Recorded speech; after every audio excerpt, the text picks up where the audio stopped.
jelaskan kenapa kami mengajukan pra peradilan adalah karena barang bukti tidak ada pada tersangka. Jadi tersangka ini digebuki, disetrum, ditendang, dan dipukuli, diambil dari tempat kerja. Kerjanya di Karawang di Waskita Karya. Habis digebuki, diborgol, makan mereka. Rest area ya, dikebuki lagi, dipukuli lagi, sehingga anak ini ketakutan. Dalam keadaan diborgol, dijumpakanlah dengan barang bukti di Polres. Dipaksa dibuka, difoto-foto dan sebagainya. Jadi menurut saya itu adalah berlebihan. Hanya menggunakan nama apa namanya? Nama siapa itu? Nama Indra ya? Ya. Bukan nama orangnya, bukan nama Glenn Milen Simbolon ya, tapi ada nama lain. Tapi nomornya nomor telepon anak itu, nomor telepon Glenn Milen. Nama lain itu siapa? Indra. Dan sebelumnya sudah ditangkap juga yang menerima paket ini di kampusnya di Pancasila. Yang ditangkap itu lebih dulu adalah Dildo alias Abimanyu. Kemudian ditangkap lagi satu lagi atas nama Raja alias siapa tuh? Rizky atau Raja. Setelah ditangkap ini 2 hari barulah kepada anak bapak ini. Dan kemudian setelah 13 hari ya, 13 hari ditangkap, surat penangkapan baru dikeluarkan atas nama Glenn Milen. Maka ini kami tuntut, layak nggak dalam pemeriksaan narkoba 13 hari kemudian surat perintah penangkapan atau surat pemberitahuan diberikan. Anda ditangkap sekarang, 2 minggu kemudian baru diberikan surat penangkapannya. Itu kan yang tidak pantas.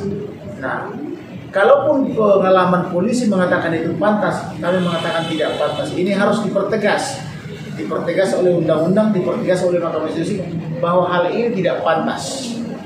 Jadi oleh karena itu juga ini juga menghilangkan ketakutan bagi masyarakat. Karena anak saya setiap hari 5 orang senang belanja online. Demikian juga di kantor saya, online setiap saat datang. Jadi kalau misalnya ada online datang ke kita langsung diterima, langsung ditangkap, kita juga berbahaya. Apalagi ini online diterima orang lain.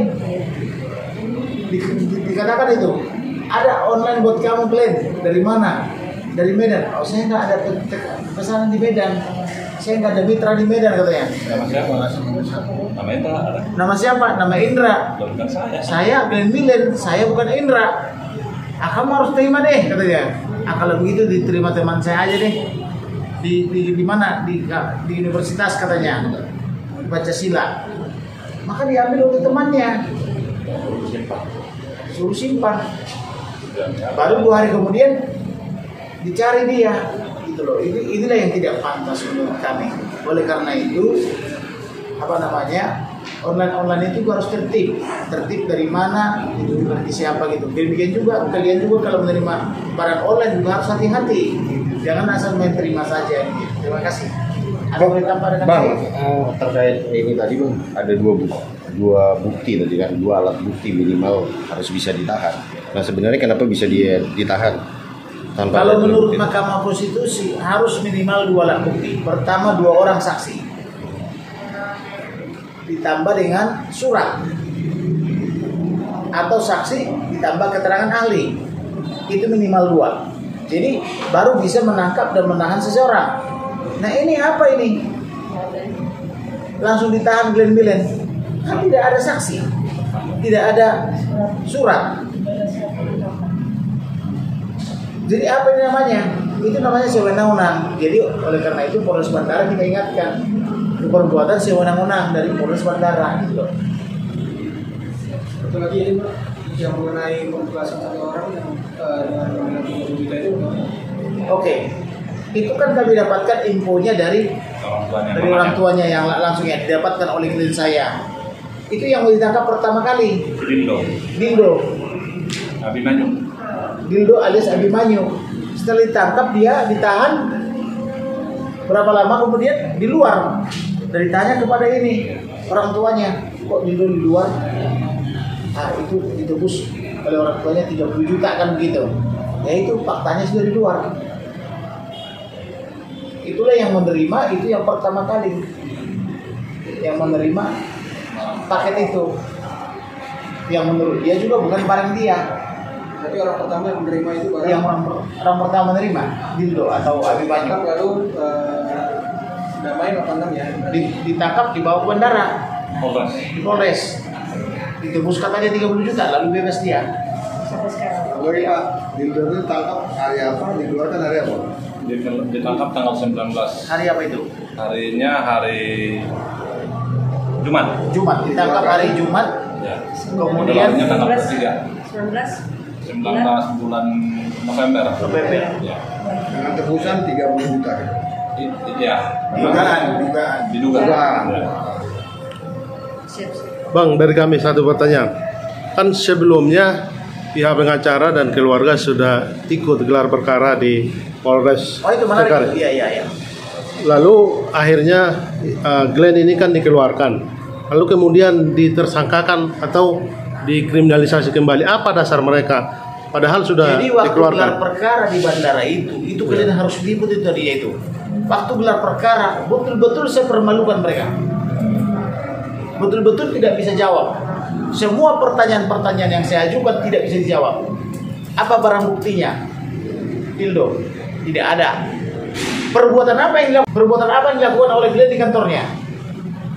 Tidak bisa jelaskan. Lalu barang bukti di mana? Di Polres. Sedangkan Glenn Di Karawang. di Karawang. Apa yang kalian tunjukkan kepada Glenn? Saya permalukan, mereka tidak bisa jawab. Rekening diperiksa. Rekeningnya diperiksa, uangnya pun tidak cukup untuk membayar itu. Kan 400 gram ya? Iya. 700 gram ya? 700 gram. Kurang lebih 6 juta kata. 700 gram itu kurang lebih 6 juta. Dildo aja uangnya tidak ada di situ. Glenn aja tidak ada uang sebesar itu. Uangnya tidak ada sebesar itu. Diperiksa rekeningnya. Kalau pun barang itu ada pada dia, diserahkan kepada Glenn, bayar pakai apa? Gitu loh. Jadi uangnya dia tidak ada sebesar 700 gram untuk membayar itu. Ketika diperiksa rekeningnya pada saat itu ya, tidak ada uangnya sebesar itu. Kan kalau datang barang kan harus ada uang kita baru dikasih ke barangnya. Sebab uangnya tidak ada sebesar itu. Nah, apa perbuatan atau sebagai apa ini Glenn ini? Sebagai pembeli katanya. Oke, kalau barangnya datang ke dia, bagaimana pembayarannya? Hari ini tidak bisa jawab. Tidak bisa jawab sama sekali. Jadi oleh karena itu, berdasarkan paparan gelar itu harusnya dia bebas murni. Maka dibebaskan dia. Kami tidak nyangka kemudian ini diminta menandatangani surat penahanan. Rupanya cuma dinyanyiin supaya nyenyak. Tahu P21. Loh, apa dasarnya bikin P21? Makanya saya bilang sama dia ini harus waspada kita. Ya udah lakukanlah pra-peradilan gitu loh. Jadi kita lakukan pra-peradilan gitu. Lalu kemudian ini kan sudah bergilir dan Glenn disangkakan juga pengedar, bukan pembeli. Malah sindikat internasional itu sambungannya dari mana? Nah itulah kami tanyakan, kok bisa dikatakan sindikat internasional sedangkan dia pekerja daripada Waskita Karya. Bagaimana ceritanya? Bahasa Inggris pun dia belum begitu mahir, belum pernah berurusan dengan orang luar negeri. Bagaimana Anda mengatakan ini komplotan internasional? Berdasarkan itu unggahan daripada Presiden Bea Cukai. Itu Bang, tidak termasuk ini sindikat internasional. Tapi ini yang kalian paparkan anak ini, kalian pajang-pajang, bahasa Inggris pun nggak tahu. Apalagi itu mahasiswa semester 7, diajak bahasa Inggris saja belum ngerti. Apa dong gitu loh. Jadi waktu gelar itu tidak ada dan mereka mengatakan itu salah. Tapi dipaparkan anak yang ditangkap itu gitu loh. Bang, upaya hukum apa ini termasuk bagian dari pelanggaran perbuatan melawan hukum? Apa ada sudah melaporkan propam atau Ya, tentu sudah dilaporkan ini orang tuanya ke Kapolri, ke Karim Propam, Irwasum, Polda dan sebagainya, semua atasannya. Jadi justru orang ini dinyanyikan supaya tidur untuk menghindari pemeriksaan atasannya, untuk menghindari pemeriksaan yang dilakukan oleh Propam, Irwasum dan sebagainya. Suruh dicabut orang ini. Kalian cabut? Belum. Ya tidak dicabut. Mungkin ke Komisi 3 Bang, ke DPR RI. Memang ke Komisi 3 harus ini. Ya. Ya, harus laporkan ke Komisi 3. Oke, belum ya. artinya belum ada respon dari pihak propam atau Mabes Polri atau Ya responnya ada. Ya dalam tanda petik sudah diperiksa mereka.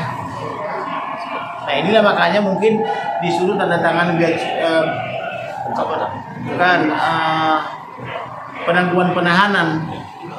Penangguhan penahanan ini kan masih bisa dilanjutkan kan gitu. Itulah makanya waktu itu saya tangani, tapi saya kasih celah. Ini penangguhan penahanan berbahaya nih. Oh enggak bang, ini akan dibebaskan. Oke lah, kita lakukan. Benar-benar terjadi. Lalu, Bang, tadi yang diperiksa itu siapa aja, Bang? Yang diperiksa siapa aja? Pertama Abimanyu. Dari situ dilempar ke Glenn. Enggak. Rizky atau Raja. Rizky atau Raja. Kemudian Kliunik Glenn. Yang beriksa ini siapa? PJD Polres Bandara. Bandara. Di BAP benturan tidak ada pengacaranya tadi. Iya. Untuk kurir DNA itu sekarang seperti apa? Apa? Kurir DNA. Nggak tahu bagaimana situ. Itu hasil pemeriksaan mereka lah. Kami juga tidak pernah dipertemukan. Bukan JNE ya, JNT. JNT ya. Lalu sebagai pengacara Bang, kan ada dari LBH yang ditawarkan polisi menjadi pengacara dari Glenn. Sampai sekarang ternyata belum kelihatan. Saya belum kenal dengan orang itu. Apa konsekuensi dari saya belum kenal. dari keputusan polisi membuat begitu? Ya mungkin itu mitranya, mitra Polri. Tapi saya tidak pernah ketemu. Keluarga kok belum? Belum pernah juga ya. Ini tanya nih keluarga belum pernah ketemu. Saya pun belum pernah ketemu. Bagaimana itu jadi pengacara daripada orang itu? Sedangkan dengan Glenn juga belum kenal.